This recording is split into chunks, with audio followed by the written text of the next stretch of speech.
GKCB Channel menerangkan tentang Pak Harto yang selama ini digelapkan. Subscribe dan nyalakan lonceng untuk dapat mengikuti tentang Pak Harto di channel ini. Assalamualaikum warahmatullahi wabarakatuh. Waalaikumsalam. Salam sejahtera, semoga sehat dan semoga teman-teman hidupnya selalu berkah di sana. Ya, kita kali ini akan bikin lagi podcast sejarah tentang 12 Maret 1966. Kenapa 12 Maret 1966? Kalau nggak ada itu, mungkin negara Republik Indonesia udah nggak akan ada. Kenapa itu? Kita udah bersama dua narasumber yang sangat kredibel, yaitu satu dengan Pak Mayor Jenderal Purnawirawan Syamsuddin. Benar Pak ya namanya, Pak Syamsuddin. Ya, dengan Pak Majen Syamsuddin. Ini adalah pelaku sejarah 66 dan di sana, dan juga penulis buku banyak tentang 66, dan di sana ada Pak Nur Johannuh, ya, penulis banyak juga buku-buku tentang Pak Soeharto dan juga tentang sejarah 66 dan sebagainya. Apa kabar Pak Syamsuddin? Semoga sehat selalu. Baik, terima kasih. Ya, Pak Nur Johannuh. Alhamdulillah baik Mas Haji. Ya, jadi teman-teman, ini bulan Maret itu adalah bulannya Soeharto sebenarnya ya, karena banyak kejadian yang menyangkut Pak Harto di bulan Maret, dan kejadian-kejadian itu adalah momentum yang mengubah bangsa ini untuk selamanya. Kalau nggak ada kejadian-kejadian itu, mungkin akan berbeda saat ini. Nah, teman-teman, kalau kita mencari, ini udah era revolusi digital ya saat ini. Kita mencari informasi semuanya melalui internet. Apa-apa kita googling istilahnya, googling aja, termasuk juga sejarah tentang peristiwa kelam masa lalu, yaitu G30S PKI. Nah, itu banyak kan orang googling. Nah, ketika googling tentang G30S PKI, itu biasanya menemukan konten-konten, artikel maupun video maupun apapun, meme, infografis dan sebagainya, yang dari, kalau kami bilang ya, dari satu sisi gitu ya. Dari satu sisi yaitu yang cenderung mengatakan bahwa G30S itu bukan PKI misalnya, atau pelakunya bukan PKI gitu, atau ketika Super surat perintah 11 Maret ya, itu ada juga konten-konten seperti ini, bahwa Super Semar itu dibuat oleh Presiden Soekarno saat itu di bawah tekanan, bahkan katanya di bawah todongan pistol. Wah, seru ini teman-teman. Padahal apakah seperti itu? Nah, sekarang kita akan gali dengan para penulis, Pak Nur Johannuh dan Pak Syamsuddin, pelaku sejarah yang mengalami masa-masa itu. Dan kalau Pak Nur Johannuh nggak mengalami, tapi beliau melakukan riset banyak tentang kejadian-kejadian sekitar Super Semar dan hari setelahnya, itu 12 Maret 1966. Ada apa sih 12 Maret 1966? 12 Maret 1966 itu adalah lahirnya Kepres, Keputusan Presiden nomor 1/3/1966, yang intinya adalah membubarkan PKI serta ormas-ormas yang menyertainya. Nah, kita akan bahas gimana Kepres itu berpengaruh besar terhadap bangsa ini. Mungkin kalau nggak ada Kepres itu, kita nggak akan ada nih sekarang nih ya. Negara Republik Indonesia nggak akan ada nih. Ini penting teman-teman. Nah, kita langsung aja dengan narasumber kita, langsung dengan Pak Syamsuddin. Pak Syamsuddin ya. Pak Syamsuddin ini dulu Kopassus ya, RPKAD, ikut juga di penuntasan di 66 juga ikut ya, jadi pelaku sejarah sebenarnya. Dan alhamdulillah Pak Syamsuddin masih bisa membersamai kita dan membagi ilmunya, pengalamannya kepada kita. Jadi ini sangat kredibel teman-teman. Jadi teman-teman yang di sana yang berbeda pendapat dengan kami ini sangat kredibel. Pak Syamsuddin, jadi Super Semar itu, sejauh sepengetahuan Pak Syamsuddin, itu keluar karena apa? Atau memang adakah tekanan terhadap Pak Soekarno seperti isu di luar sana? Ya, bisa saya jawab? Ya, langsung Pak Syamsuddin. Sebelum sampai kepada Super Semar, mungkin bisa saya bentangkan sedikit peristiwa PKI. Jadi apa yang akan kita bicarakan ini, itu tidak terlepas dari peristiwa G30S PKI. Ya. Nah, dalam peristiwa G30S PKI ini ada beberapa tanggal-tanggal atau titik-titik sejarah yang perlu kita jelaskan dulu. Dalam peristiwa G30S PKI sangat kental ya, pertentangan antara Pak Harto dengan Bung Karno. Ini dulu. Ya. Jadi mereka bertarung dalam arti bertarung bukan bertarung fisik ya, tapi ada beberapa hal yang mereka itu masing-masing bertahan. Nah, kemudian yang kedua dalam persoalan PKI ada satu tanggal sangat menentukan, yaitu tanggal 12 Maret 1966. Tanggal ini banyak orang tidak tahu, Pak. Yang orang banyak tahu tanggal 11 Maret, 11 Semar, ya. Nah, inilah dalam konteks ini saya akan mencoba menjelaskan persoalannya. Tentunya dalam peristiwa ini kita tidak akan membicarakan siapa yang hebat, ataukah Bung Karno hebat atau Pak Harto hebat, tidak, bukan itu kita maksudkan. Tapi kejadian di antara kedua mereka ini betul-betul saat-saat yang kritis yang menentukan eksisnya Negara Republik Indonesia versi 17 Agustus 45. Apa itu? Yaitu pada saat setelah peristiwa PKI tanggal 1 Oktober itu, ya, keadaan betul-betul sangat kacau, Pak. Yaitu banyak terjadi demo dan bahkan tuntutan-tuntutan agar Bung Karno mundur. Ya, keras sekali tekanan itu. Nah, untuk menertibkan itu, Bung Karno mengeluarkan 11 Maret surat perintah kepada Pak Harto untuk menertibkan keadaan. Banyak pertanyaan, apakah 11 Maret ini ada atau tidak, atau hanya rekayasa saja, sehingga menuduh Pak Harto mengadakan kudeta merangkak. Ya. Nah, 11 Maret ini, Bapak Ibu sekalian, ada surat perintah dari Bung Karno kepada Pak Harto untuk menetapkan keadaan sudah kacau begitu. Itu 11 Maret. Ya. Nanti kita bicarakan apakah itu palsu atau tidak. Suatu saat keadaan sudah begitu tidak tertahankan lagi, ya. Tanggal 12 Maret itu MPRS mengadakan sidang istimewa. Dalam sidang istimewa itu diputuskan, ya, tidak bisa menerima pidato Bung Karno tentang pertanggungjawabannya terhadap biaya PKI. Yang kedua, mencabut kekuasaan Bung Karno, ya, sebagai presiden, kemudian menyerahkan kekuasaan kepada pejabat presiden yaitu Pak Harto. Ya. Ada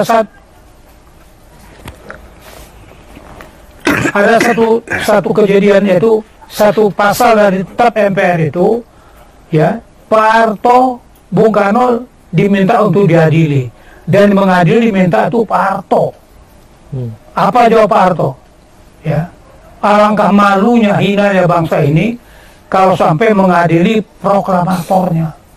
Itulah jawab Pak Harto atas perintah MPR.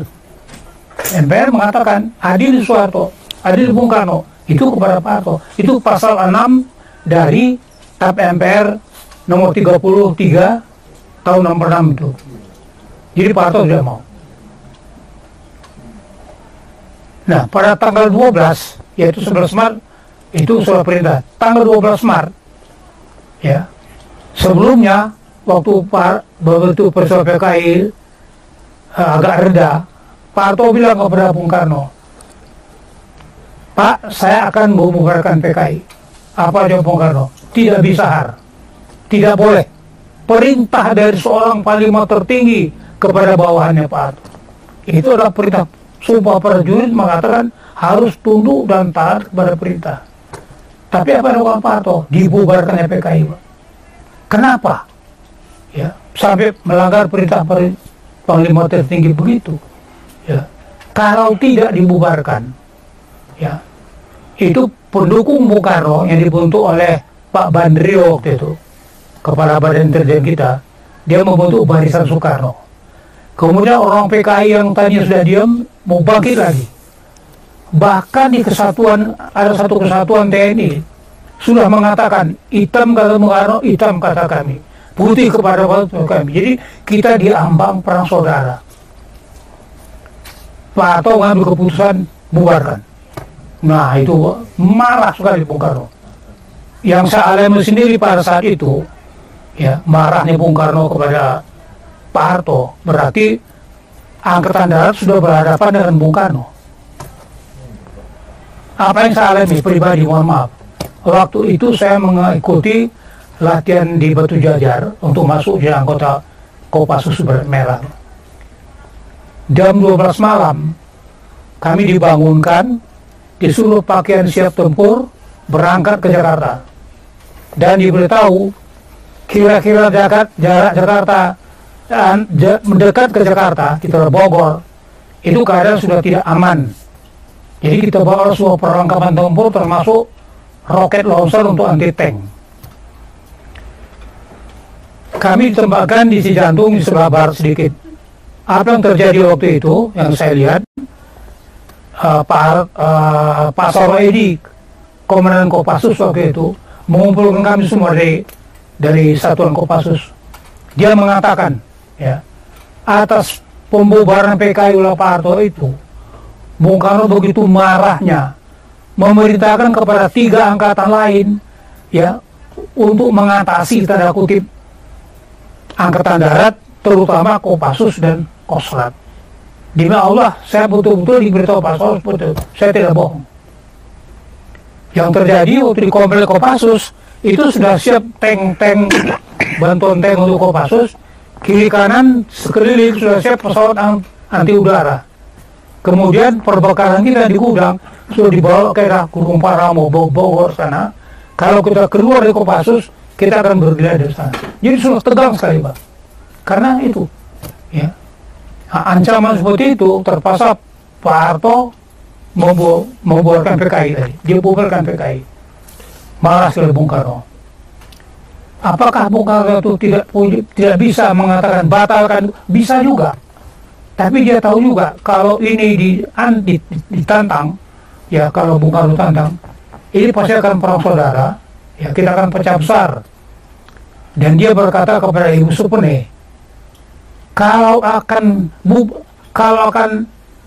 hancur, ya, saya sudah dari muda menggarang persatuan bangsa. Kalau akan hancur, biarlah saya hancur. Ya, jangan bangsa ini hancur. Itu hebatnya Bung Karno juga. Jadi kalau kita lihat dua-duanya ada keseimbangannya. Bung Karno, Pak Harto tidak mau mengadili Bung Karno juga tadi tindakan seperti itu. Nah, macam-macam isu lah keluar, termasuk 11 Maret tadi. Apakah 11 Maret itu di bawah tekanan? Di luar tekanan, saya kira kalau saya menjamin tidak tekanan. Tapi yang penting saya katakan, mari kita lihat ini dengan suatu analisis, ya, bahwa itu benar adanya. Di mana ada sekarang memang tidak diketahui. Apa buktinya, ya? Penetapan TAP 33 tadi, ya, itu dalam diktumnya mengatakan pertimbangannya adalah 11 Maret. Ya, itu MPR yang buat. Tidak mungkin MPR membuat satu TAP kalau tidak melihat surat aslinya.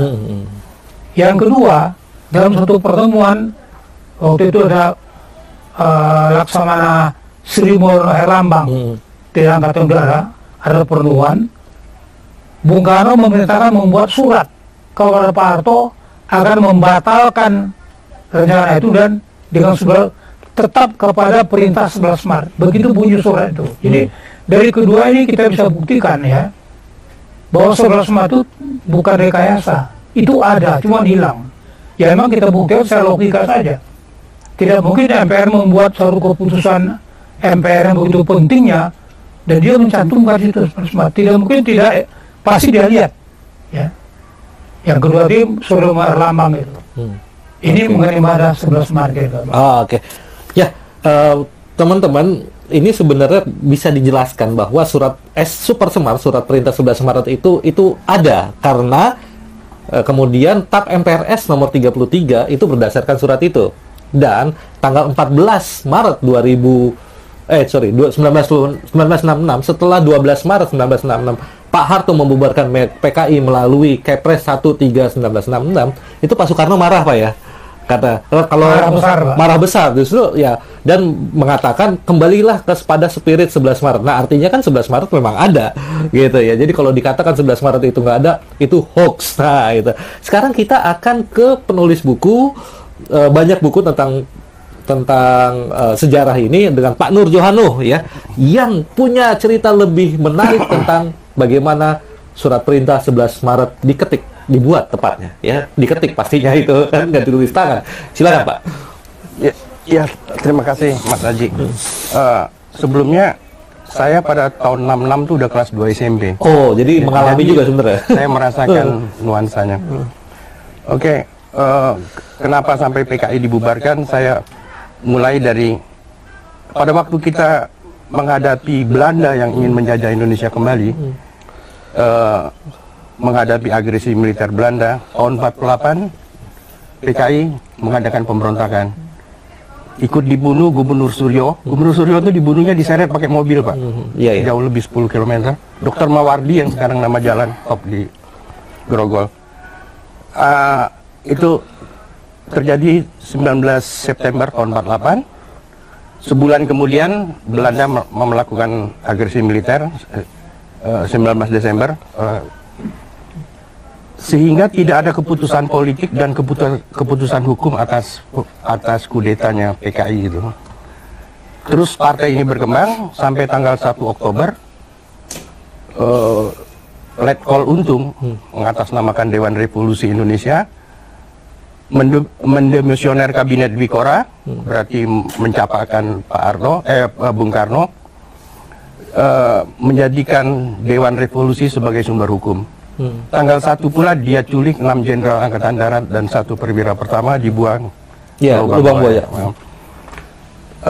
Tanggal 4 Oktober dibentuk oleh organisasi massa agama pada waktu PMKRI dan NU yang sudah mensinyalir PKI di balik kudeta itu. Dibentuk yang namanya Kap Gestapo, Komando Aksi Pengganyangan Gerakan September 30. Gestapo itu sendiri diambil dari nama polisi rahasia Jerman yang sangat kejam. Terus berlanjut sampai tanggal 10 Januari tahun 66. Mahasiswa dan dalam hal ini kami mendeklarasikan Tritura, 3 tuntutan rakyat, yaitu bubarkan PKI karena terindikasi sebagai dalang G30S, Retul kabinet ya. Retul kabinet karena di kabinet itu banyak yang terindikasi terlibat, dan turunkan harga. Pada waktu itu negara nggak punya divisa, untuk impor beras aja nggak ada, rakyat disuruh makan bulgur, itu makanan kuda di Amerika. Inflasi sekitar 600%, itulah keadaan pada waktu itu. Mulai tanggal 10 Januari tahun 66, seluruh mahasiswa dan pelajar di Indonesia mogok belajar sampai PKI dibubarkan, sampai Tritura ditunaikan. Terjadi demo tiap hari, sampai satu demo tanggal 24 Februari di depan istana, seorang mahasiswa kedokteran semester akhir, kalau dulu tingkat akhir, namanya Arif Rahman Hakim, mati ditembak di depan istana. Nah, tewasnya Arif Rahman Hakim menjadi martir, demonya bertambah masif. Mahasiswa, pelajar, organisasi massa. Nah, sampai tanggal 11 Maret 1966 ada sidang kabinet. Sidang kabinet itu akan dibatalkan oleh para mahasiswa. Maka mobil yang menuju istana, bannya dikempesin pan-patnya. Istana dikepung oleh mahasiswa dan pelajar. Nah, Bung Karno pada waktu itu yang mimpin sidang kabinet, Presiden Soekarno minta supaya Amir Mahmud sebagai panglima ikut dalam sidang. Amir Mahmud ini bukan menteri, dia menolak. Tapi untuk sebagai jaminan, dia minta Amir Mahmud ikut dalam sidang. Baru sidang berlangsung 10 menit, Sabur ini ajudannya Bung Karno dan Komandan Cakrabirawa, jadi 2 jabatannya. Dia nulis nulis nota kepada Amir Mahmud. Di luar bersama pendemo ada pasukan tanpa tanda pengenal, mohon penjelasan gitu. Dikasih notanya, Sabur yang duduk di seberang cuma ngasih jawaban, oke, nggak ada masalah gitu. Kembali Sabur nggak puas dengan jawaban Amir, dia ulang lagi. Dijawab yang sama dengan Amir. Akhirnya Sabur ngambil keputusan, dia tulis nota kepada Presiden. Presiden ada pasukan tidak dikenal, Bapak mohon meninggalkan istana. Dikasih ke presiden, presiden lagi mimpin sidang, akhirnya dia baca sidang, dia kasih pimpinan sidang ke Lemena. Bung Karno, Presiden Soekarno meninggalkan sidang kabinet di istana, disambut oleh sabur, diajak ke helikopter terbang ke Bogor. Sidang itu diteruskan oleh Lemena, tapi nggak ada yang mau dibicarain, akhirnya ditutup. Nah, pada waktu keluar dari ruangan sidang, Jenderal Yusuf dengan Jenderal Amir Mahmud menemui Jenderal Yusuf sama Jenderal Basuki Rahmat menemui Amir Mahmud menanyakan apa yang terjadi. Mereka berunding bertiga, akhirnya mereka putuskan akan menemui Bung Karno agar Bung Karno tidak merasa ditinggalkan oleh Angkatan Darat. Tapi sebelum itu mereka harus melapor kepada Panglima. Waktu itu Panglima Angkatan Daratnya Pak Harto. Maka mereka berangkat ke Jalan Agus Salim. Agus Salim. Pak Harto di tempat tidur, jadi diterimanya di tempat tidur. Pak Harto sedang sakit. Mereka menyampaikan, nggak apa-apa Pak, biar saya buka ya, nggak apa-apa. Mereka menyampaikan akan menemui Bung Karno di Istana Bogor. Lalu Pak Harto mengatakan, sampaikan salam saya, beritahu saya dalam keadaan sakit. Terus ada satu poin yang sangat penting yang Pak Harto sampaikan. Kalau kami diberi wewenang, kalau saya diberi wewenang, maka keadaan ini akan saya atasi. Berangkatlah mereka bertiga ke Bogor. Kira-kira sampai di Bogor itu udah setengah dua siang. Sore, ya? Siang. Bung Karno naik helikopter udah jam 11 udah di Bogor itu. Setengah 2 siang, Bung Karno sedang tidur siang. Akhirnya mereka nunggu. Sorry, minum dulu Pak ya. Iya, silakan Pak.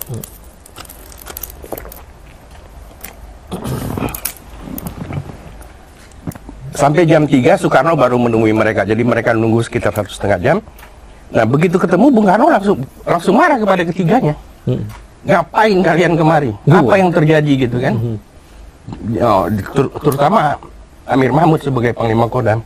Ya dijelaskan bahwa Angkatan Darat tidak akan meninggalkan Bung Karno. Presiden Soekarno. Lalu disampaikan pesan Pak Harto bahwa Pak Harto sakit, dan Pak Harto mengatakan kalau diberi wewenang keadaan ini akan diatasi. Tambah marah Bung Karno, Presiden Soekarno. Soeharto sudah saya kasih sebagai Panglima Kopkamtib, apalagi yang dia butuhkan gitu.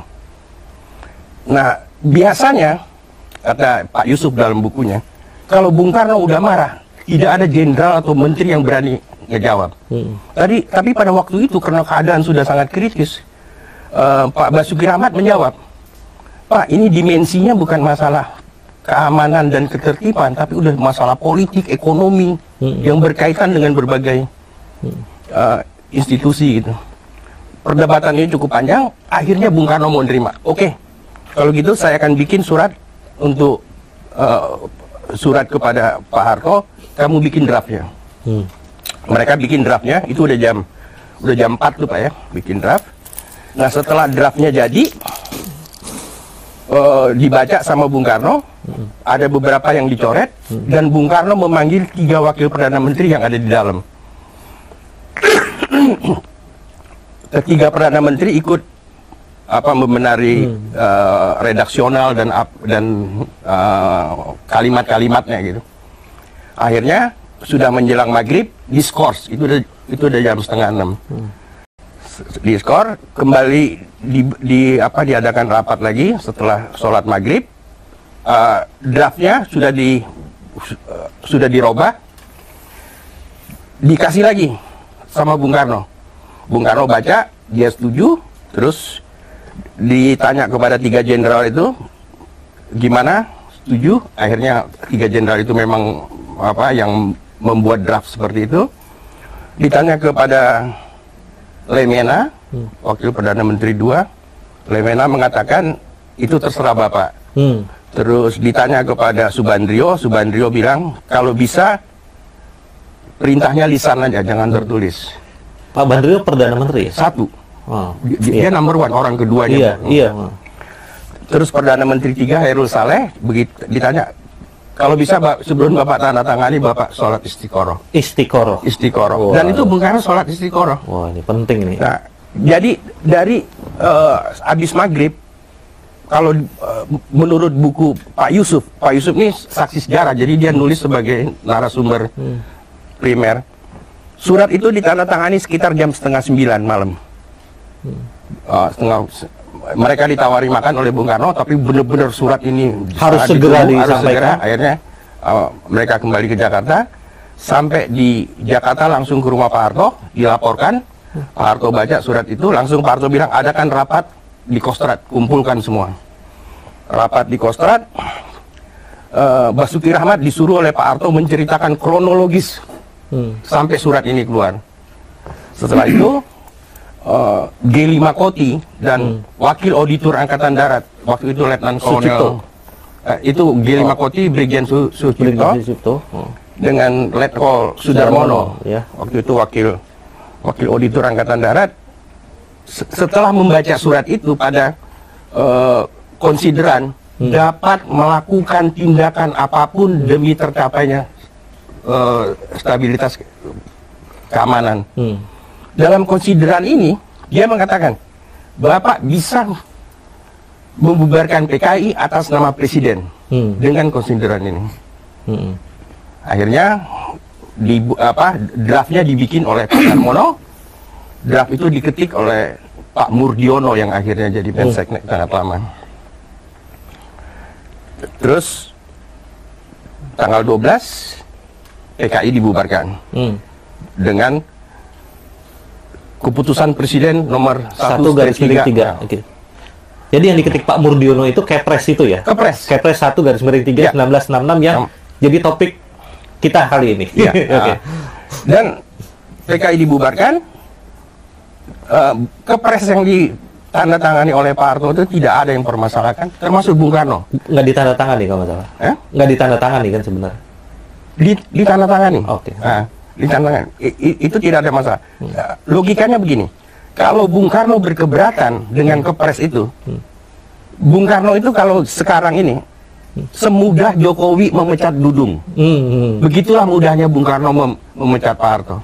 Tapi kan tidak terjadi juga. Faktanya tidak. Ya, kira-kira gitu, Mas Haji. Oke. Ya, jadi ini penting juga ya, ternyata karena di luar sana ada komentar bahwa satu, Super Semar itu nggak ada. Kedua, tafsir Soeharto lah yang bahwa hanya tafsir Soeharto lah yang membuat Soeharto merasa bisa membubarkan PKI. Tafsir atas Super Semar. Tapi ternyata dari cerita Pak Nur Johannuh ada Ketua Geli Makoti Brigjen Sucipto SH dan Letnan Kolonel Sudarmono SH ya, setelah membaca surat Super Semar itu, mereka justru menyarankan ya, mengatakan bahwa Pak Soeharto bisa membubarkan PKI berdasarkan PNPS nomor 7 tahun 1959. Nah, PNPS itu intinya bisa membubarkan partai ya saat itu Presiden ya, Pak. Presiden berwenang membubarkan partai seperti dilakukan oleh Presiden Soekarno membubarkan Masyumi dan PSI. Dengan PNPS itu. Kalau sekarang suruh bubarin partai kan udah lebih harus lewat Mahkamah MK dan sebagainya.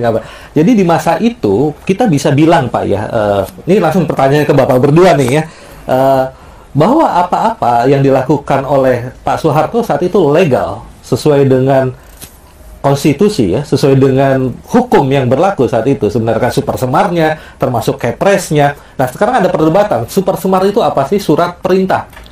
Nah, mungkin sistem ketatanegaraan, mungkin teman-teman di ketatanegaraan bisa bantu jelasin. Kalau sekarang mungkin udah nggak ada yang namanya surat perintah. Tapi di masa itu, dalam ketatanegaraan kita mengenal produk yang namanya surat perintah. Kalau nggak ada produk itu, nggak mungkin Soekarno mau mengeluarkan, gitu kan. Pak Presiden Soekarno nggak mungkin mengeluarkan, karena beliau pasti sangat taat pada hukum, gitu. Nah, berarti sebenarnya sesuai ya, Pak ya? Mungkin dari Pak Samsudin dulu nih. Begini, sebelum sampai ke sana, ketahuilah bahwa saat penculikan jenderal 7 orang, 6 orang, 7 orang, itu Bung Karno ada di Halim, di tengah-tengah pimpinan yang menculik. Itu ada dalam suratnya kepada istrinya, Dewi namanya. Dewi, sekarang saya berada di tengah-tengah anak-anak yang sedang berevolusi. Maksud itu anak revolusi itu adalah orang PKI yang sedang menculik jenderal. Jadi saat penculikan Bung Karno tahu.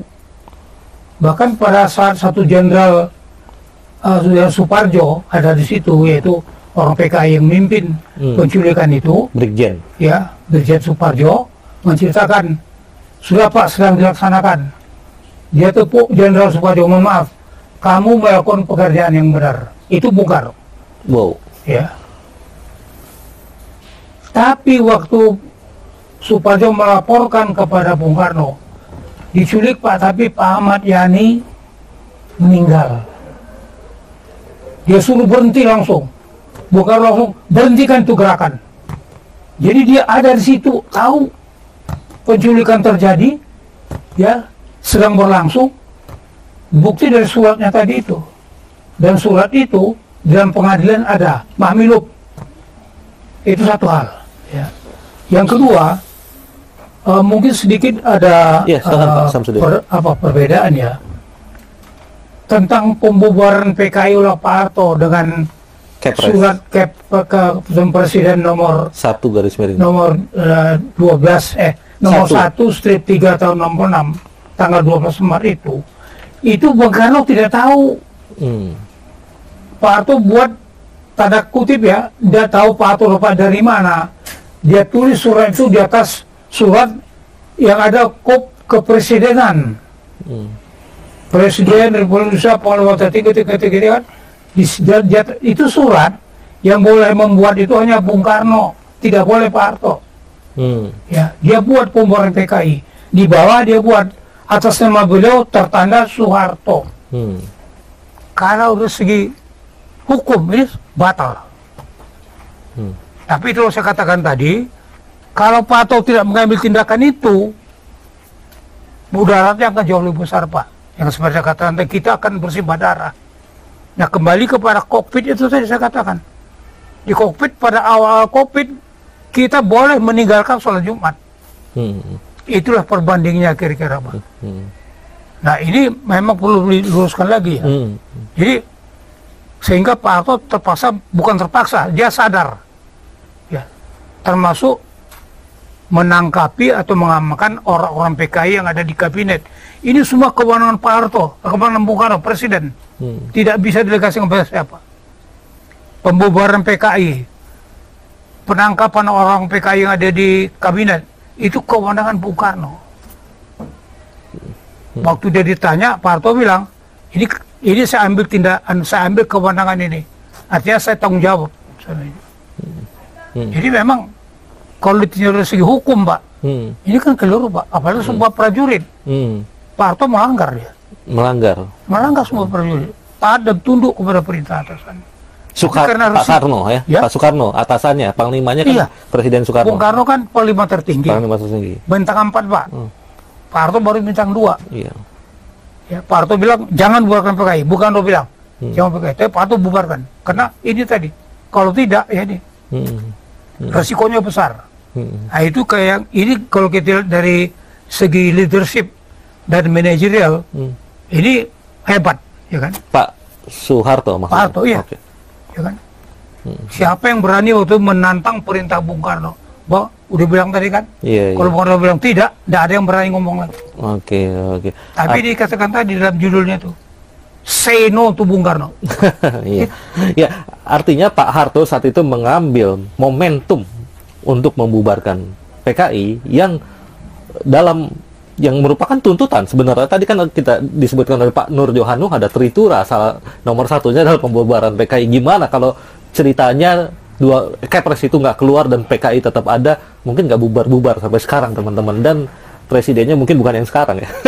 Berbeda lagi. Nah, sekarang ke Pak Nur Johanu ya. Tadi jadi sudah sesuai dengan hukum ya, sepertinya ya.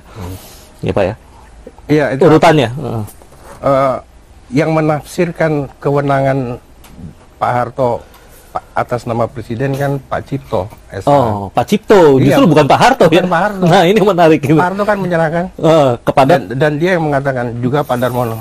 Dan Pak Cipto dan Pak Darmono itu ahli hukum kan? Dia ahli hukum. Di Angkatan Di Darat. Angkatan Darat. Oke. Ahli hukum. Dan Pak Murdiono juga ahli hukum karena dia sudah SH gitu. Sampai begitu dia dapat super smart, loh ini bisa konsideren dari Kepres untuk pembubaran itu. Jadi konsideran itu menimbang mengingat surat perintah 11 Maret, bukan PNPS nomor 7 tahun 59. Tapi emang pernah ada PNPS itu. Iya, karena dengan konsideran super smart, Pak Harto terikat dengan PNPS nomor 7 atas nama presiden itu. Nah, itu penjelasannya secara hukum. Oh ya, bagus banget Pak Nur Johanuh, nih dua pendapat yang sedikit berbeda, tapi intinya bahwa momentum itu memang harus diambil. Kalau enggak, ya mungkin negara Republik Indonesia tidak pernah ada sampai saat ini. By the way, Pak Maijen Purnaweran Samsudin ini dulu kalau kita lihat di bukunya ya teman-teman, ini bisa, ini bukunya judulnya Pertarungan Politik Seputar Peristiwa G30 PKI, ini sangat menarik. Sebuah analisis dengan perspektif leadership dan manajerial. Ya, dari buku ini Pak Samsudin ini tahun 66 berarti Komandan Kompi Batalion Konstruksi ke-13 di Bandung. 6768 Komandan Detasemen 2 Para Komando RPKAD Kopassus. Artinya 66 itu emang sudah sedang proses di Kopassus, Pak ya? Iya, Pak. Di Batu Jajar ya? Iya, jadi saya peristiwa itu mengalami betul, Pak. Mengalami betul. Dari mulai Pusat PKI, saya sudah kapten waktu itu. Begitu saya masuk Kopassus, itulah yang terjadi tadi saya katakan itu. Ada perintah Bung Karno untuk mengatasi Angkatan Darat. Jadi ini Pak Kapten tahun 66 teman-teman, jadi bisa sangat kredibel ini. Ya, kita kembali ke soal tadi Pak ya, yang setelah Pak Harto membubarkan PKI lewat Kepres 1366 tanggal 14, kan kalau kita lihat di buku Bapak yang ini, Pak Soekarno itu marah besar kepada Pak Harto. Ya, dan membuat surat protes kepada Pak Harto dan diantarkan oleh Lemena. Kemudian Pak Harto menerima dan menjawab, ini tanggung jawab saya, dengan berani seperti itu. Tapi setelah itu, kalau dari cerita Bapak tadi, memang benar ya, ada informasi, ada berita bahwa Angkatan Darat, terutama Kopassus dan Kostrat, akan diserang oleh 3 matra.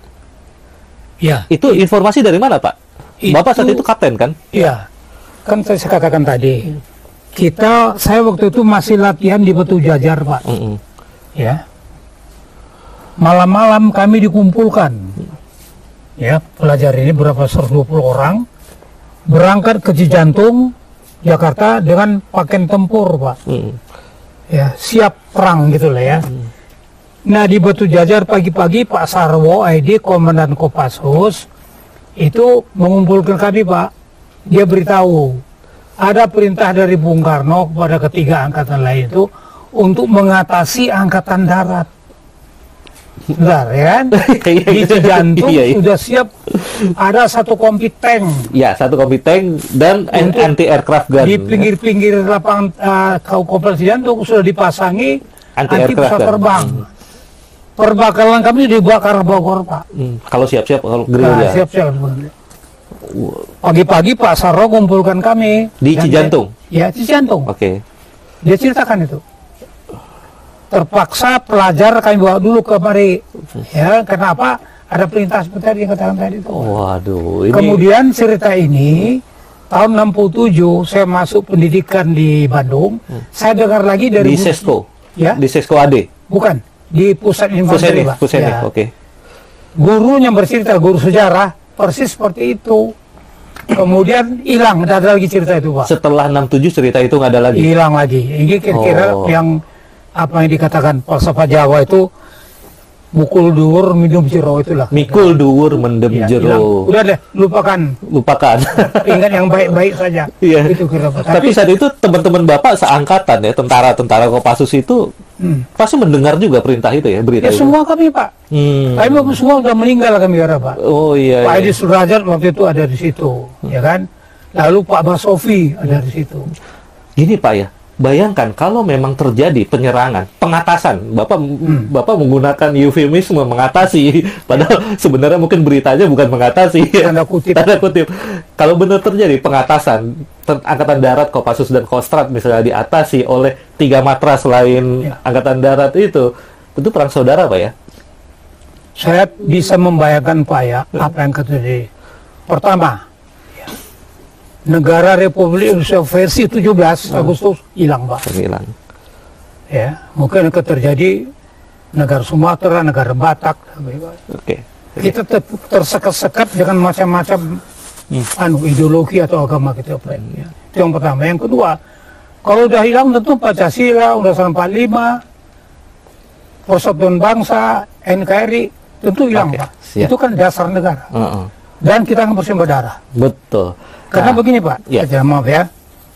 Pada saat PKI terhenti di Jakarta tanggal 2 Oktober, kan terhenti ya, Pak ya. Sampai tanggal akhir November, PKI masih membunuh orang di Jawa Tengah, Pak. Oh. Ribuan orang. Oke. Yang dibunuh kelompok agama, nasionalis, pamok, tuan-tuan tanah. Ya, Pak ya. November 65. Sampai November 65. 65. Nah, kemudian untuk mengatasi itu, Pak Harto memerintahkan Kopassus menyebar ke daerah. Ke daerah dikirim ke Jawa Tengah. Ya, untuk menertibkan keadaan loh, Pak. Bukan untuk membunuh tidak.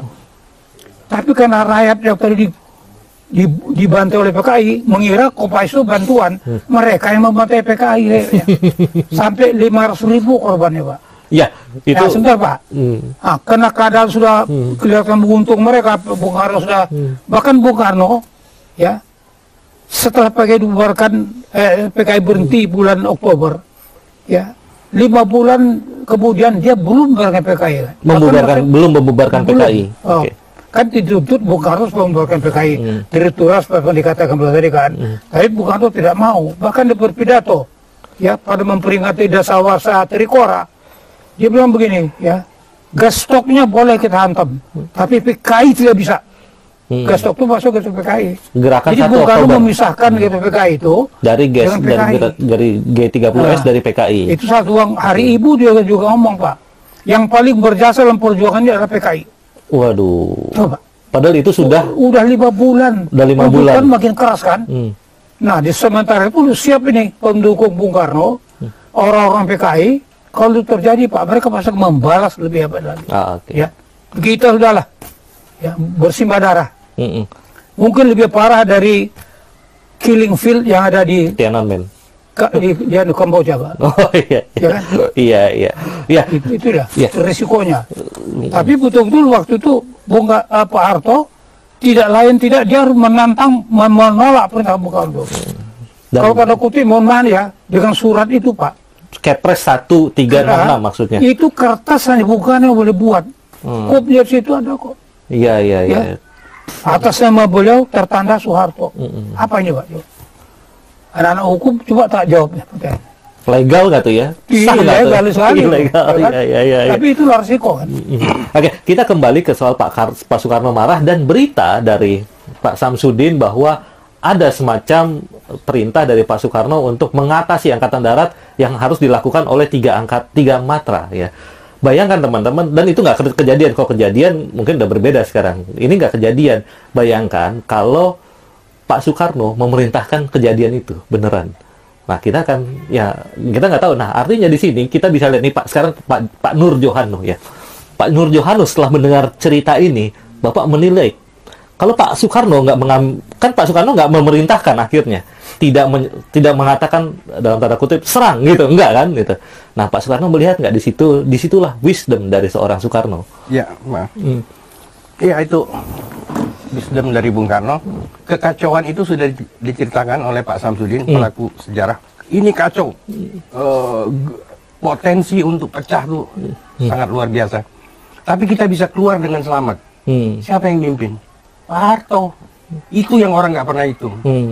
Itu kemelut pada waktu itu terjadi. Pak Harto nemuin Pak Nas. Pak Nas dianggap yang paling senior. Iya, di Angkatan Darat.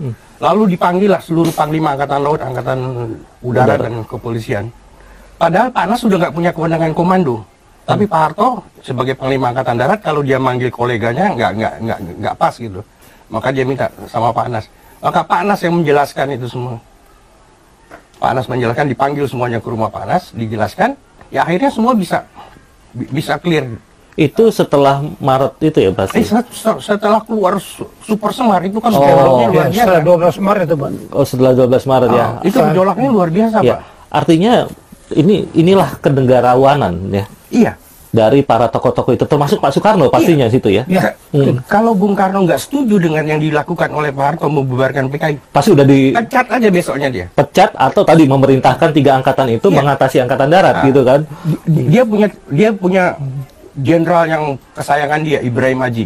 Oh, itu Dia punya jenderal Muhsin. Itu Soekarno Istulen. Oh. Dia bisa ganti tuh Pak Harto. Seperti Dudung Diganti diganti oleh dengan Pak siapa Jokowi. gitu. Iya, iya, iya. Kira-kira begitu ya Iya. begitunya. Ya, lagi-lagi artinya teman-teman di seputar 12 Maret 66 itu ada kegentingan dan ada heroisme, ada momentum yang dengan cepat diambil oleh Pak Harto dengan membubarkan PKI. Tapi ada ancaman juga karena tadi beritanya setelah itu ada isu angkatan darat mau diatasi oleh 3 angkatan selain itu. Tapi itu tidak kejadian karena sikap negarawanan Pak Soekarno, gitu ya. Pak Harto dan yang lain-lainnya. Pak pada Nas, saat- Pak. Pak Nas juga terutama ya. Jadi kita patut bersyukur teman-teman masih bisa ada Indonesia sampai hari ini ya karena para tokoh-tokoh itu. Ya. Gitu mungkin Pak ya. Ya, itu dua-duanya pemimpin luar biasa. Sedikit Mas ya. Ya, silakan Pak. Jadi ada semacam gejala belakangan ini ya, dengan terbitnya Kepres nomor 2 2022 nah, 2022 soal Super Semar. Super Semar ya, itu Bukan terakhir. Super Semar, Bukan tentang 1 serangan Maret. umum 1 Maret, sorry. Maret. Jadi ada kelihatan nih gejala-gejala mau desuhartonisasi, Pak. Desuhartoisasi. Menghilangkan peran sejarah. Jangan dong. Ya toh? Sejarah-sejarah ungkaplah. Ya kan? Demikian juga Bung Karno, orang hebat itu. John Kennedy bilang apa tentang Bung Karno? Tentang Pak Harto. Dia menyamakan Pak Harto, menyamakan Bung Karno dengan George Washington Oh, dan Amerika itu ya. yang membuat undang-undang dasarnya, Thomas Jefferson. Itu 2 presiden Amerika pilihan. Dia menyamakan Bung Karno Dengan dua-duanya. dengan dua-duanya. Hebat sekali. Ya kan? Bung Karno kan bilang Pak ke Ibu Supeni kan, kalau harus tenggelam dalam persoalan PKI ini, biarlah saya yang tenggelam. Puluhan tahun saya dari muda untuk memersatukan bangsa ini. Kalau harus tenggelam, biar saya yang tenggelam. Padahal kalau dia mau Pak, gampang. Diperintahkan tuh yang sudah mendukung dia, lakukan. Jalan Pak itu. Iya. Kenapa tidak? Ya kan? Iya, iya. Tapi dia juga tahu yang akan menantang dia kekuatan Pak Harto juga kuat, mau mandi darah, ya kan? Tidak mau, itu kendaraan Bung Karno. Ini juga harus kita angkat loh. Siap. Jangan juga dianggap Bung Karno tidak apa-apa. Demikian juga Pak Harto.